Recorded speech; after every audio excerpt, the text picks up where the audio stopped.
Bonjour à tous. Tout d'abord, je vous remercie en tout cas pour l'engouement qu'il y a autour de Gustu. Nous voyons que plein d'écoles s'inscrivent pour bénéficier de la plateforme à la rentrée. Nous sommes très satisfaits de cet engouement et vous témoignons toute notre gratitude, en tout cas pour l'intérêt que vous portez à notre solution.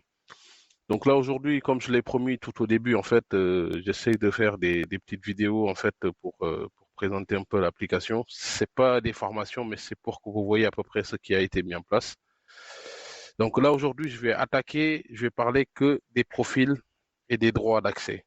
Donc choses qui peut être un peu, on va dire, primordiales. Donc là, en fait, ce que je vais faire, c'est que je vais me connecter en tant qu'administrateur.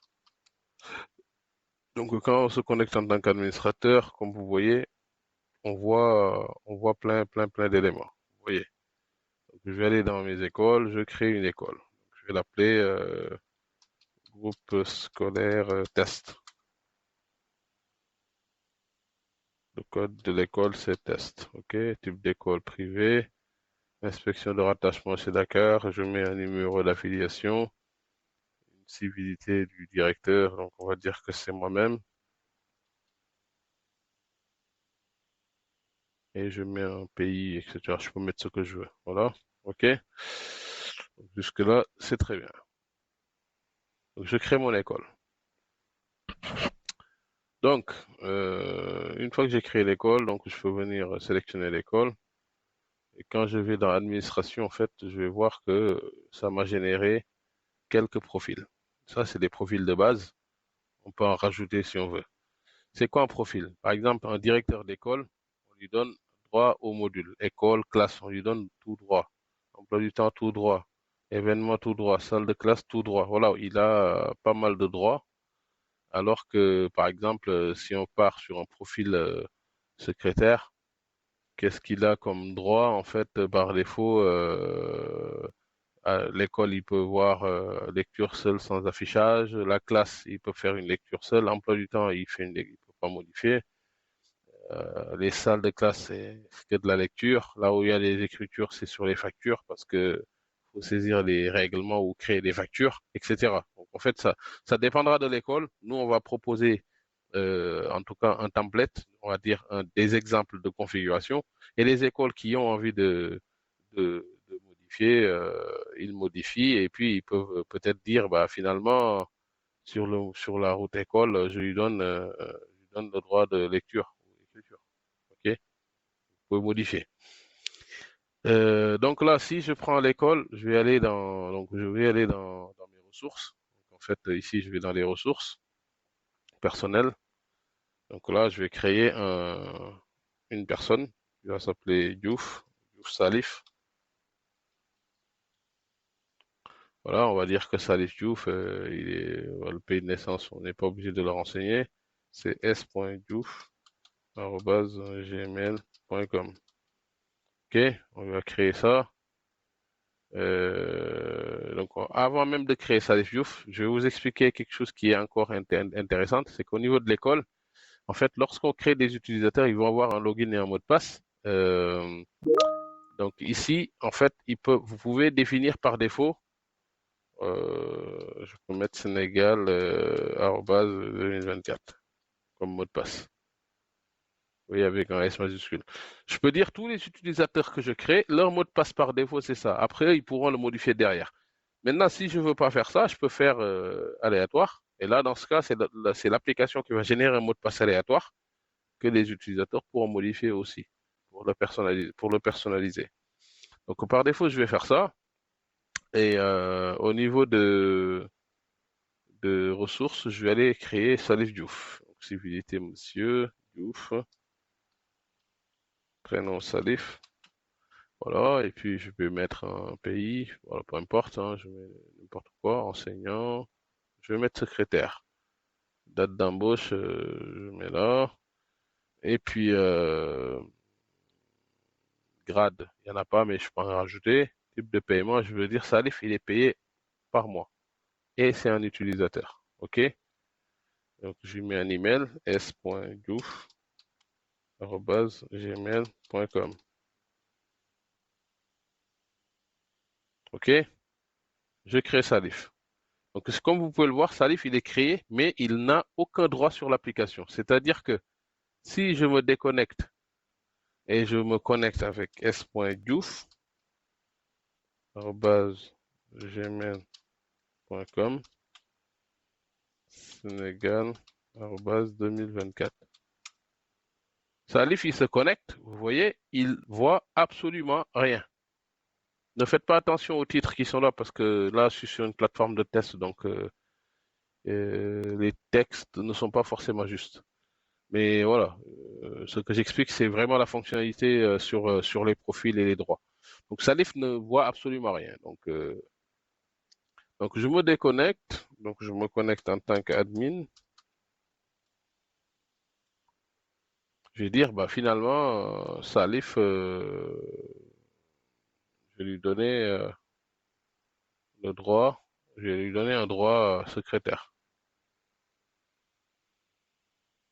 École, allez, école, pardon, je sélectionne mon école.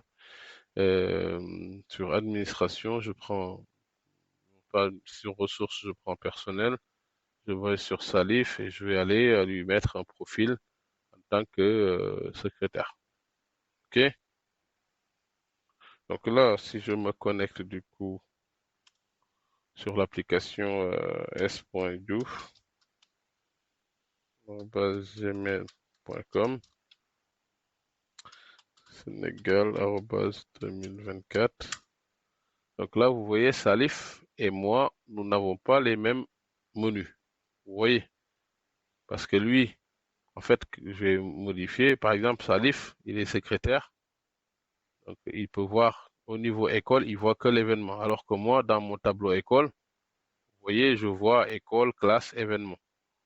Donc, Salif, il voit pas, il voit pas les classes. Parce que dans son profil secrétaire, qui est là, donc, si on va dans l'administration, dans le profil secrétaire, donc on peut voir que, par exemple, classe, il peut lire les classes à travers les factures, etc.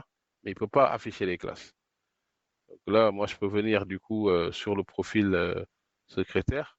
Donc, je peux dire, bah, finalement, le profil secrétaire, finalement, il peut voir les classes. Si je veux, je peux faire ça. Vous voyez? Donc, je peux venir dire, bah, classe, je veux dire, bah, lecture seule. OK? Donc, Salif, je vais remettre le profil de Salif. S'il actualise sa page, vous allez voir qu'ici, les classes apparaissent. OK? Voilà. Mais il ne peut pas créer les classes.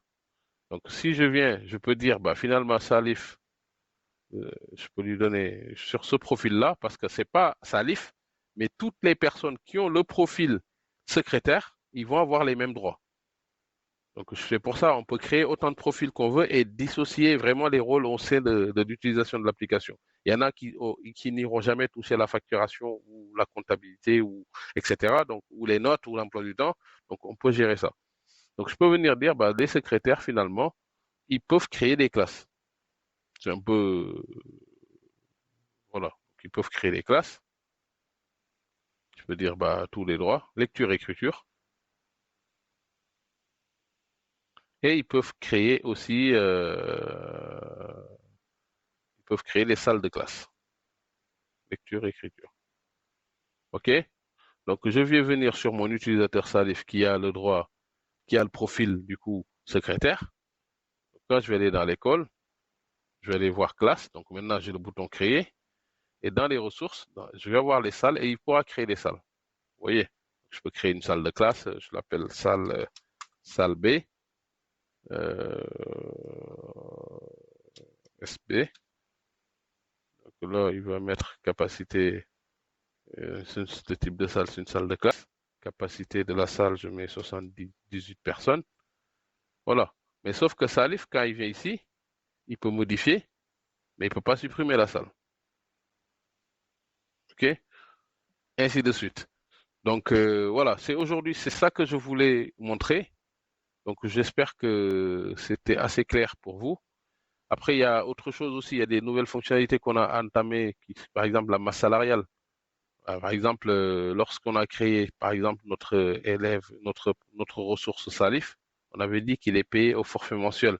Je peux venir lui ajouter un salaire, dire que, bah, par exemple, au mois, il gagne, allez, 200 000. La date de l'application, c'est à partir de cette date-là, tous les salaires que je vais générer pour Salif, ce sera 200 000. Vous voyez, au niveau de la masse salariale, du coup, si je regarde, on peut avoir, on peut gérer du coup les gens, le personnel payé au mois et le personnel payé au taux horaire. C'est-à-dire ceux qui sont payés au mois, on va voir Salif. Et par exemple, si je viens créer un personnel que je vais nommer, par exemple, Madame Diop Mi,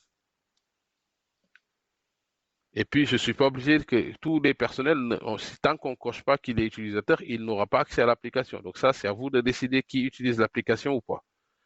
Ça, c'est type de paiement, je vais mettre taux horaire. Voilà. Je crée Madame Biopoumi et quand je vais dans ma salariale, taux horaire, quand je fais ajouter, donc je peux l'ajouter directement ici en cherchant. Il me propose que les collaborateurs qui sont au taux horaire. Et là, il me dit taux horaire en francs CFA. Donc je vais dire, bah, il gagne 10 000 francs par heure. Donc, vous ne pas, voilà. Donc là, bon, bref, c'est voilà. OK? Donc j'ai ajouté le taux horaire. Donc, du coup, quand je vais aller dans mes personnels, au niveau des ressources, donc là, lui, il est payé au taux horaire, lui, il est payé au taux mensuel. Le seul truc, c'est que là, si je mets un forfait, là, supposons que je change à 15 000. Voilà, donc là, il gagne 15 000 et 200 000. Mais là, c'est le salaire actuel à la date du jour. Donc là, comme le salaire, il était avant la date du jour, bah, on le voyait pas, c'est pour ça.